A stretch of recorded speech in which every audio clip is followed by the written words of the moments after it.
Hello, I'm Hope Katz-Gibbs, creator of the Incandescent Radio Network, here with my friend and colleague, Tony Farmer, host of the Black Lives Matter radio show.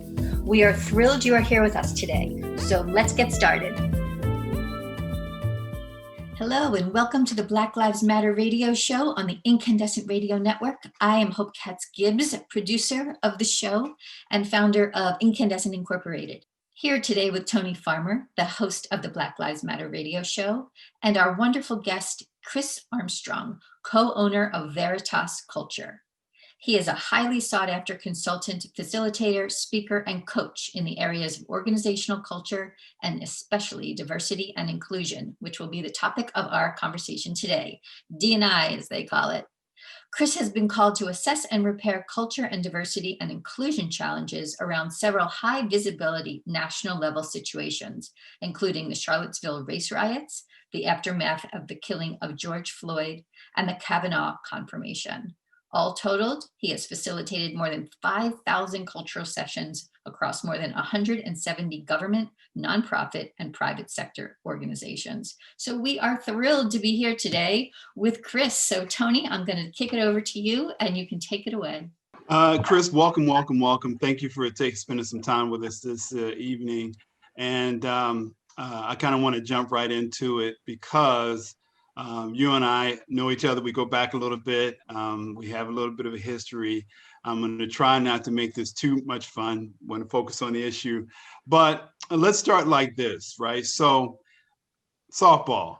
How did you get into diversity, inclusion, facilitation, and culture work? I was a senior executive in the federal government, and I was bored out of my mind doing human resource type stuff. But one of the things I always liked was being the bridge between the workforce and the rest of the seniors. And one of the big gaps had always been just how people treated each other, the workforce feeling, subjugated, the leadership feeling generalized. But I think because of my age, quite frankly, I was able to sort of be a gap between the two. And that was certainly a skill maybe that the director of the agency I was at the time saw, and he had asked me to be the culture executive based on it. We did a lot of good things, mostly the workforce. So my job is always, as you know, to really empower the collective, right? So it doesn't have to be me in the forefront. So that's on the culture side. I think on the diversity, equity, inclusion side, I was a diversity executive, but that was also because I think for the same reason, I was always interested in being a bridge. And that was something that a lot of people needed because there were issues and no one knew how to talk to each other. You've done a lot of work for a lot of people. A lot of it has been culture work. A lot of it's been diversity work. Tell me what happens when you walk into a room and people are expecting a person of color, right? They've read your bio and, they've seen everything you've done, which is incredible. You have an incredible background and breadth of experience. But when you walk into the room initially and people are expecting this, I don't know what they're expecting, but, you can speak to the kind of receptions you get from people who don't look like you. Yeah, I mean, I think that for the first 15 to 20 seconds, I think it's like, who's this guy? And frankly, I can understand why. But I genuinely think that after I start talking, it changes. And it's not because I'm the smartest person in the room. It's because I don't make it about me. It's because I automatically give the floor back to the people in the room. I don't believe in false relatability, so I don't practice false relatability. I think the facilitation approach, I guess what I'm saying is the facilitation approach has made it so that I don't get a lot of consternation in this field. And in fact, when I was a diversity executive at an agency, I won the People's Choice Diversity Award 3 years in a row as a white male, voted on by the workforce because I don't make it about me. Everything's in service of the group, always has been. So I think that's what happens. For the first 30 seconds, they're like, who's this dude? After that, they're like, oh, okay. And also, I think it's because I don't put on an air. Like, even as you've seen me before, I'll always be in a fedora. I'm always in a music shirt. There are no pretenses. And so I don't think it's what they expect. Not only the skin color, but also how I dress and carry myself. And so they're like, oh, okay, maybe he's authentic. Maybe he is exactly, what he is saying he is as the conversation goes forward. And I think that's what people want. So, Chris, you mentioned the music. You're an expert facilitator, a certified master's facilitator, might I add. Tell me how the music weaves into what you do and why that's important to you. I think one of the biggest things about diversity, equity, inclusion, and belonging that I've always been very heartfelt about is this reality that unless you're a white, heterosexual, able-bodied male, you can't bring your authentic self into the workplace. You have to show up differently. You have to try harder. And music is such an authentic part of who I am. So it's like, and clothes, of course. I love clothes. So imagine if I were to walk into a room and because I have a red fedora on, people would judge me differently. They don't, and that's privilege. And I've always believed that. I've always believed it's privilege for me to be able to do a song of the day every single day when I start a meeting, and no one wonder like, where's this dude coming from? But they would have different thoughts if I were a female, if I were a person of color.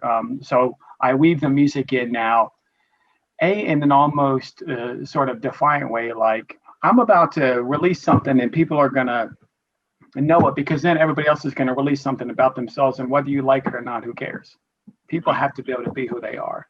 And I think the other thing about the music is I always do, as you know, a song of the day before I open any facilitated session.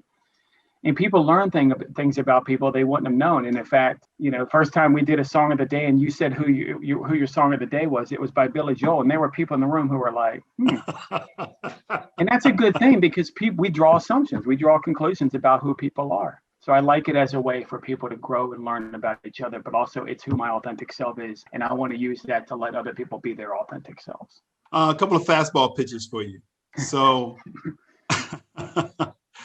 once when the Black Lives Matter started, which was of course sparked by the death of George Floyd, who did you feel the first couple of phone calls with? Who were those people? You don't have to give me the names, but where did they sit in your life, and what did you tell them? What was the conversation? So the first call I actually got was from Minneapolis, which is where we flew the week after. But if you talk on a more personal level, my business partner, who Vince Brantley, and that call, and I'm comfortable sharing because he shared it with 100 people, was him telling me that he got a call from somebody who was asking him if he was okay. Mm-hmm. And he was like, why? Because I'm moving? Did something happen that I don't know of? But they were making an assumption, and you and I had this conversation. They were making an assumption that because of the color of his skin, that he must automatically be in a particular place. And whether he was or not isn't the point. The point was the first call I took was him sort of, calling me and talking about how it's just funny to him that people who've never called him or haven't talked to him in months and years, all of a sudden are checking in on him. And I think the second call I got was from, I'll just say, a family member who may or may not have attempted to dissuade me from going to Minneapolis, but B, more importantly, may or may not have attempted to remind me, and I'll put that in air quotes, that he did have a criminal record. Okay. All right. Oh, the George Floyd meeting. Mm-hmm. Ah, gotcha. Interesting. Or racist or generalistic or, but yeah. Because they know what field I'm in and they knew where I was about to go. And let's just say we don't see eye to eye or ear to ear. So tell us a little bit about that experience, Chris. Somebody that calls you who thinks that they can associate with you because you look the same as them, right? Some of your Caucasian partners or friends, or you told us a little bit about family, but tell me what your interaction is with those, and I love the way you couched this, the heterosexual white males, right? Tell me what kind of interaction. White, yes. Heterosexual, able-bodied males, wham. That's hilarious. But yeah, tell us what kind of conversations you have when you're trying to close the space and bridge some gaps in communication. So generally speaking, when people first see me who look like me, they make assumptions that I'm probably in the same camp they're in, regardless of what, And 100% of my conversations with people are facilitation, as you know, 100%, good or bad, right or wrong. And I say that to say, I remember someone else, we went to a client site a couple weeks later, and we were on a break, and someone came up to me and said, man, the things you must hear, you must get tired of all this so-called racist stuff. So my interactions go something like, so tell me more, because I don't want to put words in their mouth. Right. And they'll say something to the effect of, well, I know you do a lot of facilitation, and as a white guy, it's got to be hard to hear everybody say that everything's tied to racism. Okay, so what I hear you saying is that it's got to be hard for me to hear. Why do you conclude it would be hard for me to hear that? And right then and there, they're like, okay, maybe this isn't going to be the conversation I thought it was going to be. But it doesn't take long for me to, get to a point where I might say to them, so help me understand why somebody might say everything's tied to racism. And the bottom line is they either believe in systemic racism or they don't. And every now and then I'll be able to put on my teacher hat because they'll say, okay, I'm interested, tell me more. And I'll just ask a basic question, or I'll tell a basic story about Larry and Chris. And it goes something like this, and it's very quick. Larry and Chris are both in 1962, the day after the Civil Rights Act was signed. Chris is white, Larry's black. Theoretically, the day after the Civil Rights Act was signed, they can both apply for a job. So which one is more likely to have the money the day after the Civil Rights Act was signed to get groomed to buy a suit? And people always say, well, probably you, Chris. Okay. Which one is more likely to be looked more favorable by the interview panel? Well, the day after, probably you. Okay. Which one's more likely to have a resume that's closer to what the panel is looking for in terms of qualifications, to include education? Well, probably you. So which one of us two get the job? Well, probably you. What does Larry get? Well, he probably has to get a lower paying job. Okay, freeze. If Larry gets a lower paying job and Chris gets a higher paying job, and they both have kids, whose kids are starting off from a better place? Well, probably yours. Okay. So then if my kids have kids, whose kids are, who's starting, well, I get your point. So that's systemic racism. You either believe it exists or you don't. And if you believe that it exists, then you'll understand why people complain, realistically speaking, why everything's tied to racism. Because the Civil Rights Act being signed, or any document being signed, does not change people's hearts and minds, no matter the fact that 24 out of the 50 states didn't want to enact it. And so they slow rolled it. That's the typical conversation I have. And what is, once you bring about that awareness, do you feel like, they get it, they don't get it? Do you feel like there's lights that pop on? I would say I would put people into three categories. I would say the culture vultures don't ever get it.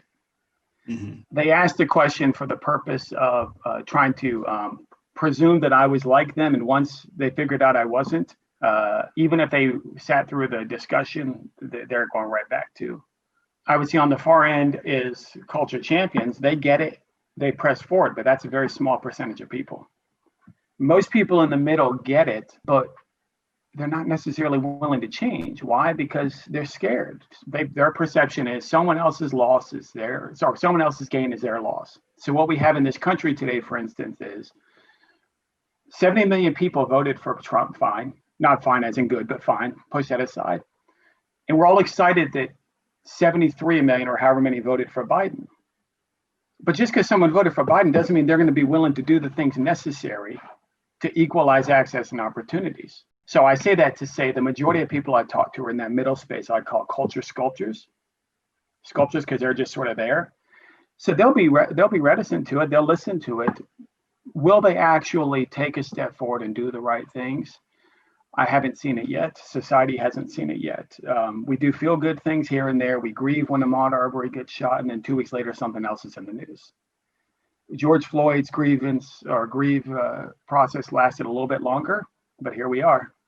More worried about the election and other things. So in most cases, it doesn't go anywhere because I watch it from afar, and as you do as well. So, Chris, I am pleased to say that one of the calls that I got after the Black Lives Matter movement started was from Hope. And, Hope and I have known each other going on 4 years now. And I have come to know her as a deeply thoughtful and compassionate person. Right. So when Hope called me, she was, and Hope is a mover. Right. She is I am struggling to call her an activist, but she's about action, right? I'm calling you, Tony, because I want to do something. I'm not calling you just to check on on you, which he did, but I'm calling because I want to do something. So for the hopes of the world, what do you tell them to get them thinking and moving in the right direction? I think one of the first, hope would be an enduring ally, right? Whereas you're a lived experiencer. Everyone else is somebody else. And so one of the things I always say is that one of the hard things about being an enduring ally or a lived experiencer is by numbers alone. I'm not talking about color of skin. You're in the minority by numbers alone. So why does that matter? What matters there is it's easy for us to get frustrated at everyone else, the sympathists, the conflicted souls, the number crunchers, the post-apologists, all those people, the supremacists for that matter. It's easy for us to get frustrated, and rightfully so, we should be frustrated. But what we do with that frustration is going to determine whether anyone else becomes an enduring ally. In other words, unfortunately, we have to be able to look beyond our long-standing allyship and say, that sympathist who knows something's wrong but doesn't know what to say, I have to figure out how to bring them in. That conflicted soul who knows that the killing of George Floyd was wrong but struggles to see it as a systemic issue, we have to bring them in. Because this is counter to some advice that people give, and you and I've talked about this, Tony, where somebody says, you can only worry about what's in your own backyard. I don't buy that at all. We have to bring sympathists, conflicted souls, even number crunchers into this, which means we have to figure out how to talk to them, which more importantly means we need to figure out how to listen to them, because we don't listen to understand, we listen to respond. They say something, we don't fully agree with it, or we think that they're part of the problem, which maybe they are. So we just sort of push it away. You as an enduring ally, me as an enduring ally, you, Tony, as a lived experiencer, we have to figure out how many other people can we make enduring allies. And it's all about listening to understand. One of the things that you've had to deal with, and I know at least this year, is you are very good at demonstrating, and you've actually taught me how to listen neutrally, right? Put on a neutral audio tape, right? So that when people say things, you don't judge, you don't make generalizations, you don't try to pigeonhole people. But Chris, you are an enduring ally, right? So I've seen you have to deal with, okay, you're teaching people how to listen neutrally, but I see you, writing these stuff and making commentary and creating content that is pushing the agenda. How do you navigate that? So there's always 6 words I go by, and they are neutral in discovery, passionate in execution. And the last 3 words are what keeps me in the neutrality zone in the discovery piece, meaning believe me, there's times where I grit my teeth, listening to someone. Now on the inside, you'll never see it on the outside, right? Level 3 and all that. But I'm hearing somebody who says something like, you realize that George Floyd actually said, "I can't breathe" several times before the cop was on his neck, which means he could have just been messing around. How was the cop supposed to take it seriously? And so I'm listening to that, and I'm back in my mind like, you say, but the neutral in discovery means that whatever comes out, I can hold on to, and the organization can hold on to. Imagine if I were biased in discovery. So this guy works for an organization. I'm biased in my questions. I'm biased in my listening. And then I give the leadership an assessment. The assessment doesn't mean anything because I was biased. If I could be neutral in discovery, then I give them the assessment. They buy off on the assessment. He doesn't have any leg to stand on. Like, this guy was, asking me leading questions, putting words in my mouth. He was upset the whole time.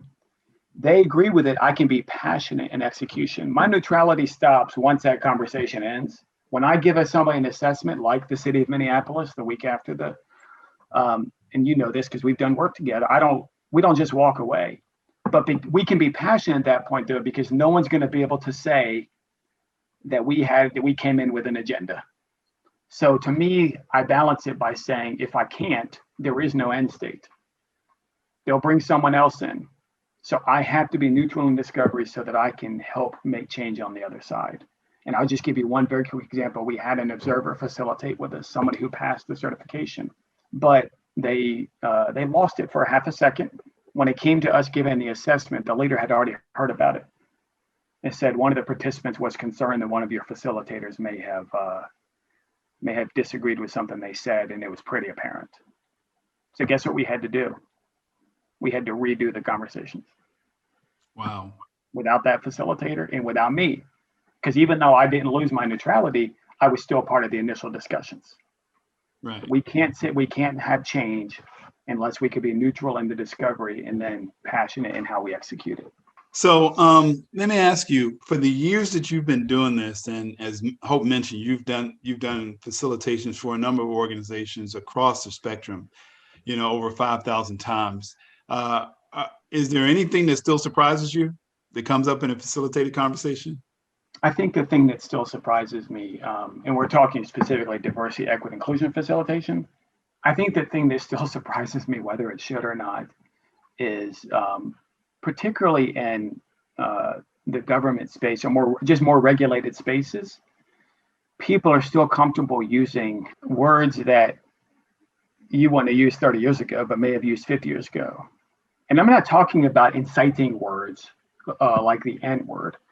Somebody said in a session a few weeks ago when we were at one of the Army bases, someone said, well, the colored people. And it's not that I don't think people are still racist or ignorant.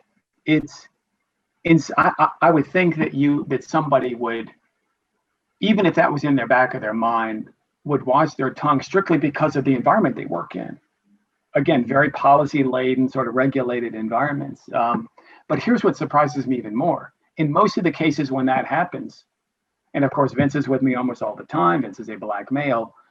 What ends up happening is the person apologizes almost the second it comes out of their mouth. And the other people in the room who are women or people of color, so anybody from an underrepresented group, are honestly, in most cases, defending the person. Because what they'll say is, oh, they didn't mean that. They had an off day. They'll say, I know this person, he's ignorant, he's from a different time.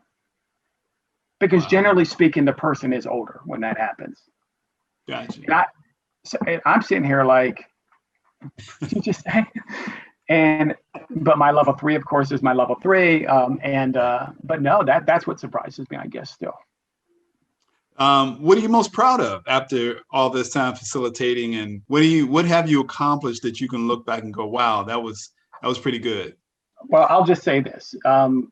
There are 2 things I kept with me, and actually I just unpacked it, my new house, of course. There's only 2 things I've kept from my government service, and that was 2 out of my 3 People's Choice Diversity Awards. To me, the workforce saying that is a lot more important than something I would get from the leadership down. Because it's a workforce saying, we see what you're doing. But I would say the thing I'm most proud of is probably, honestly, developing other facilitators. Going into an organization where they presume that you're going to be there for 3 years. They put out a rec and our request for proposal. We only bid 1 year. They're scratching their head like, what are you doing? And the first thing we tell them is, we can't be the long-term answer. You don't want us to be the long-term answer. Well, who's going to do it? Well, your workforce. But they're not trained. We're going to train them. Really? You're going to train yourself out of a job? Yes. Because if you're going to improve collective regards, you got to train the collective, right? So watching the collective go through the training and sitting in the back of an auditorium and watching them do the town hall where they brief the assessment to the workforce. And Vince and I just sit there chilling like, good. And then we can leave. Yeah. Yeah, that's awesome. So Chris, 2021, looking toward the future, we have the first female African-American woman. I said female and woman. That's such an oxymoron, right? I'm so hope is going to lecture me on that later. But a woman of color in the White House, right? From your station, from your lens, what's that mean? I'm going to give you 2 answers, and one of them is going to, yeah.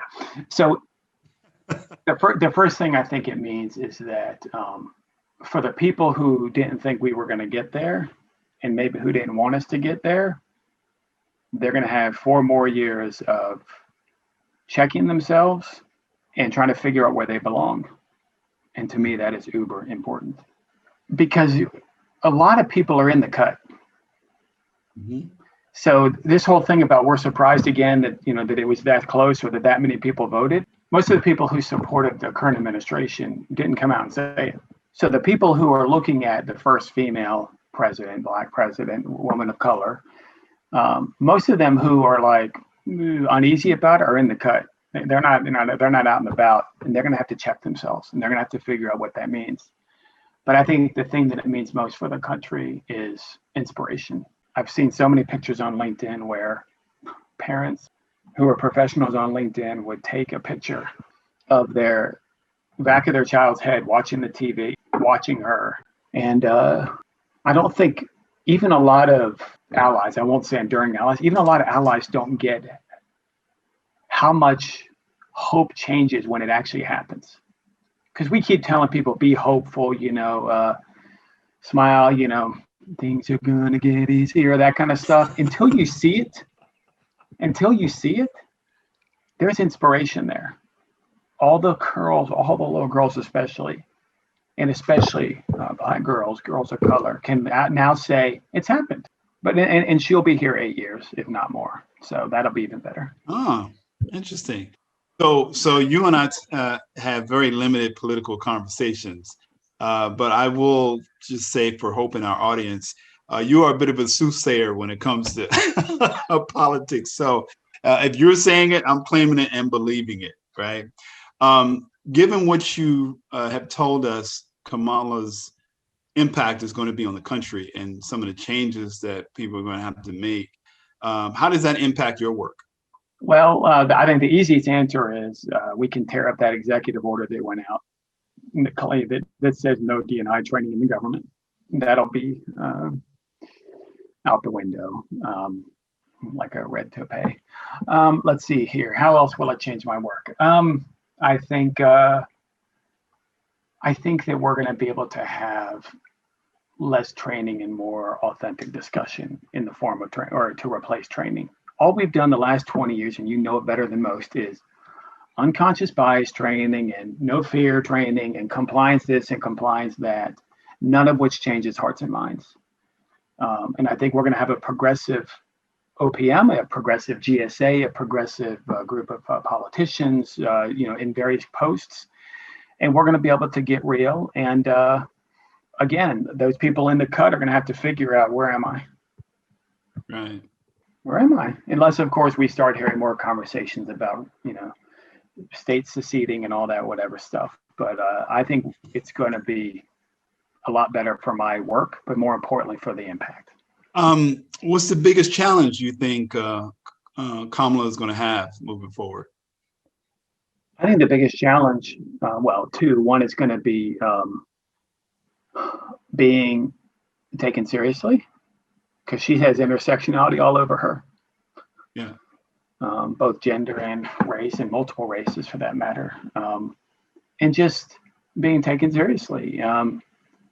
The second thing I think, and I hate to say this, but I think it's just true, and the reason I think she's going to be in for at least 8 years, she's a bit more, and by a bit I mean a lot more progressive than Biden. She just is. He's a little more old school, and I say that just to say there's going to be people wanting her to take more of the reins because of that, and she's going to have to figure out how do I do that? And that's sort of any politician or any sort of political thing. But for instance, there's already been discussion about should the Democrats stack the deck on the Supreme Court given what just happened. Biden's already said he's not interested in it. But his chief of staff, big on Supreme Court. She's going to get a lot more of that because he'll be up and out, she'll be down and in. And I really think she's that's going to be one of the challenges she's going to have. And I'm not saying she can't do it, but it's just going to be one of the challenges that face her, that sort of look in her direction. So another fastball, I'm going to put a curve on it, a little spin on it. So we've all been witness to the largest global pandemic of my lifetime, and most people that I know. How has this impacted D&I work from your land? And then what do we need to do to recover? I think it's made D&I work harder for two reasons, maybe three. One, it's easier, and this again, it's easier to bring people together when they're in the same room. when there's some relatability you can build, right? And it's harder to do that. Not impossible, but it's harder to do that virtually. I think number two, now that it is virtual, D&I work for anybody virtually who's in an underrepresented group, right? Let's just call a spade a spade. If we're talking about women or we're talking about people of color, what they're having to deal with now is, and again, this is where I'm just going to call a spade, higher percentage of single parents.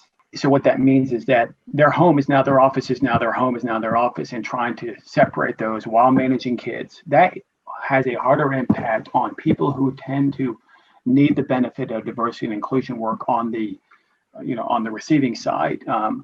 Whereas managers, can just sort of be where they are. It also gets to this reality. We talk about inclusion. It's easier to include someone in a staff meeting, have them come with you to a meeting, sponsor someone in a building. It's harder to do that from afar. So now we're telling managers, you were already having to figure out what to do to authentically sponsor and mentor women and minorities, people with disabilities, members of LGBTQIA+. Now you're going to have to figure out how to do that from afar. And now you're going to have to do that while also being mindful of their home situations, because statistically speaking, they're harder than your home situations. Right. So I think those are all the things that make it more difficult, quite frankly, because they've never heard that kind of advice before.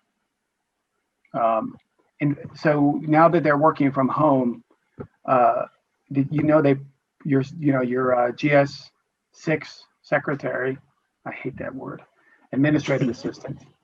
Or, if you're in the private sector, your administrative assistant who makes $35,000 a year probably doesn't have a printer and a copy machine and a laptop. You're going to buy those for them? Well, I can buy my own. Well, you're not them and they're not you. Like that whole sort of education is harder. Yeah. Yeah. And then, post the vaccine and post, how does D&I recover? How do you see that happening? Well, how does it recover? I think the good thing, again, about the new administration at the time of the pandemic, not that we want the pandemic at all, is we're going to be able to see D&I differently. We're going to be able to manage it differently. We're going to be able to educate it differently, or, sort of fix it differently. One of the big things is, for instance, this joke around the business case for diversity. Mm-hmm. Like you needed a business case to hire all the white people in your organization. Of course you didn't. But now what the COVID has done, at least on a couple of levels, is it has at least put a spotlight on, maybe people can actually work from home. Maybe people can get stuff done, without you having to look at them all day, sort of thing. And I say that to answer your question, to say, with that happening, the new administration coming in, and quite frankly, with most, I'll just say, people 40 and under being on the right side of this, I think the recovery is going to be fairly simple, if not having to revert and transition from in-person, training-focused, compliance-based to virtual, societal-focused, right? Equity over diversity, for instance, and with a lot more champions. I really think the pandemic has just made it so that it's going to be virtual instead of in person, but I do think everything else is shifting in the right direction anyway. Especially the younger generation, they grew up with diversity and inclusion. It wasn't even a thing. Yeah. So Chris, here's the next curveball, and I can't tell you how much fun I'm having. We'll talk about that later too. But so, and this question stems from I like picking on you, and I know you really well. So I'm so curious to see how you're going to answer this question. But you're standing in front of a group of middle school kids, and you're trying to facilitate a conversation with them on what D&I is going to mean in the centuries to come. What do you, Chris, want these children to know? And just imagine that these children are from a number of different backgrounds. What do you want them to know based on your experience and some of the things that you've gleaned over the years? So you threw me a curveball. I'm going to throw you a curve answer. I would expect nothing less from you, Chris. I wouldn't talk about diversity and inclusion. I would talk about equity and belonging. Okay. And I would say that to say, for them, equal access and opportunities is going to be more more of an outcome, more of a certainty for them, because the people that are 1 and 2 generations ahead of them are already pushing in that direction. And that as you're going into high school and as you find yourself picking your college, right, presumptive communication, you're going to be picking your college. I want you to pick it, not based on what you see sitting here today, but based on what the work you see your brother and sister generations a couple years older. And what I would probably do, just in terms of talking about the background, like, is we have focused a lot on diversity and inclusion, but the reason it hasn't gotten us anywhere is because we haven't done anything to equalize access. And of course, I would use simpler words, but you can do all the recruitment at colleges you want, but if you don't build any pipeline from earlier on so that people can actually take the steps, it doesn't matter. And then the last thing I would do, and this won't surprise you because we've done it before, is I would call one of them up and we'd facilitate the rest of the discussion. That's exactly what would happen. No doubt there. Chris, last question, and just to give you some foresight on how Hope and I do this. I kind of do my questioning, or I throw my different types of baseballs, and then I give Hope the last word, right? What gives you hope, right? What, looking forward, based on everything we've seen up to this point and based on all the work you've done up to this point, what still gives you hope? What gives me hope is that, generally speaking, because it's a Black Lives Matter podcast, I'll be more specific. Black and African Americans, by and large, have had enough, and they're showing it. What gives me hope to stretch that into a real example is when I look at LinkedIn, I see different pictures. I see different hair.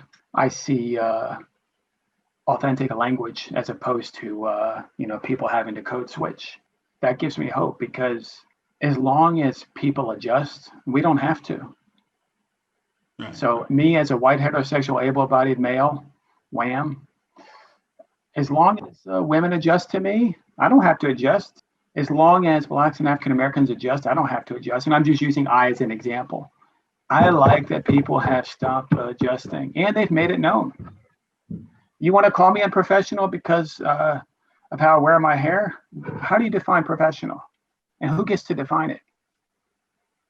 Like, all of those challenges are coming up. And so those middle schoolers that we'd have a conversation with, they're seeing different pictures. They're seeing different movies. They're seeing different directors. That's what gives me hope. Because like we said earlier, talk is cheap, but we're actually seeing it. There's a whole New York Times article about it. They call it Black LinkedIn. Okay. Yeah, that gives me hope. Awesome. Hope, over to you for the last question and to get Chris out of the hot seat.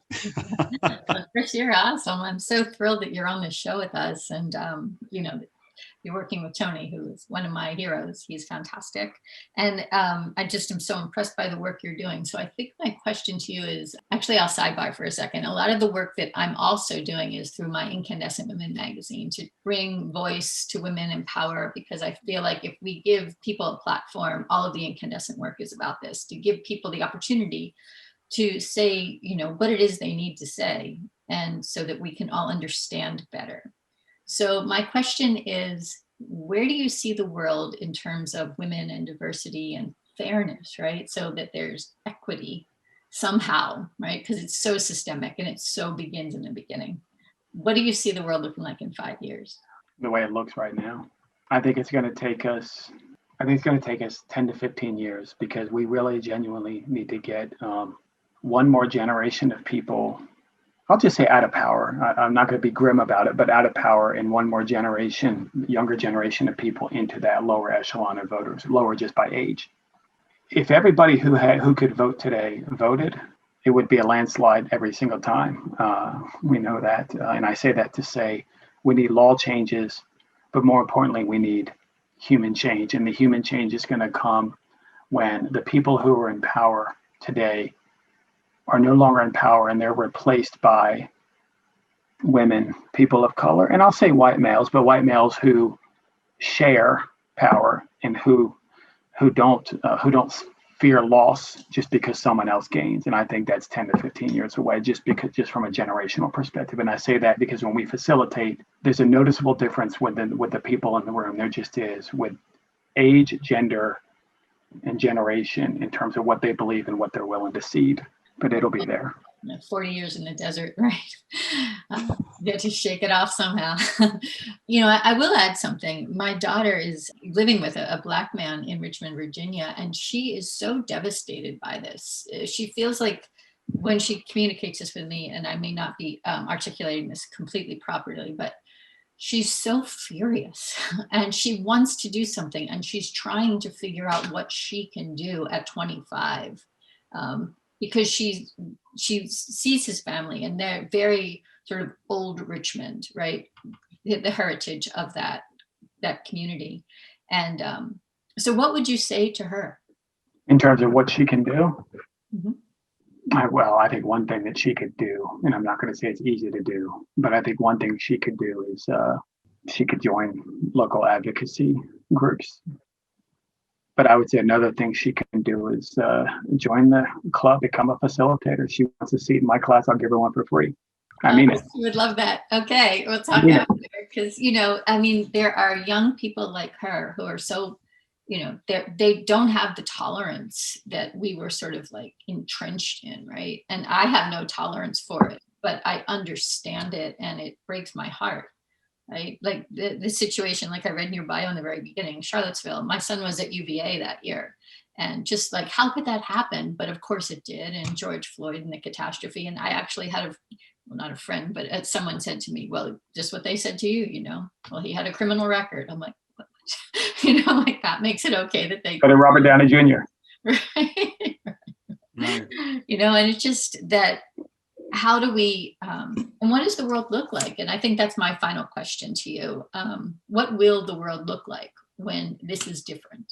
I think the world will, I actually answered this a few days ago. I think we will go into places of business, and the people who work, the demographic of employees will be less, women and people of color and more everyone. Because right now, one of the devastating effects you can see is almost everybody who serves you, everybody who drives a bus, everybody who operates a metro looks the same. And they don't look like me, generally speaking. That will change. When the world looks different, that will change. I think the other thing that will look different is the school systems will look different because we'll stop redlining, which is going to be different. And I think that because of those, the other thing that's going to look different is this idea of professionalism.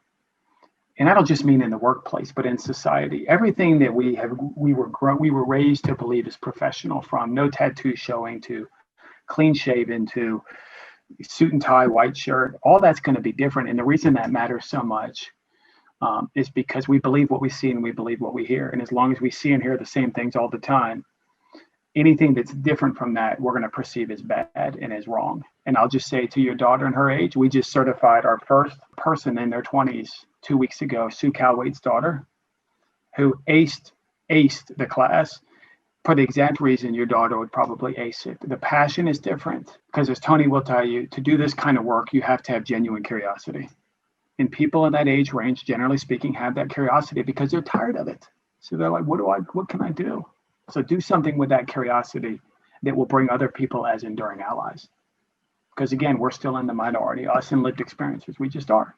Thank you. That's so beautiful. And I will definitely connect you with my daughter, Anna, because, I think kids like young people like her need guidance because they feel like they're just kind of banging around and they don't know which direction to go. And a lot of people, young people, especially with that kind of passion and heart. So thank you for providing that service. And I'm going to throw it back to Tony. Well, Chris, I get the pleasure and the joy of beating up on you outside of this forum. So I'll look forward to that soon. But all kidding aside, I think that, together our goal is to change the world in the best way that we are able. I am solely dedicated to that, that. And to the degree that I can bring people along, I would do that as well. That means you'll see a little bit more hope in the future as well. So thank you for taking the time out. Thank you, lovely wife, for allowing you to tear away from unpacking and moving and getting things set to spend a little time with us. And I look forward to seeing you soon, my friend. Like tomorrow. Thanks again. I will see you tomorrow. Awesome. Yes, sir. Nice to meet you. Yeah, it's lovely to meet you, Chris. We look forward to talking with you more and bringing more of your work to the Black Lives Matter radio show and other incandescent projects. You are listening to the Black Lives Matter radio show on the Incandescent Radio Network. I'm Hope Katz-Gibbs, the producer, with Tony Farmer, host of the show. Thank you, Chris Armstrong. Be well. So that's all for today's episode of the Black Lives Matter radio show on incandescentradio.com. We have an amazing lineup of future guests, just like you heard on today's show.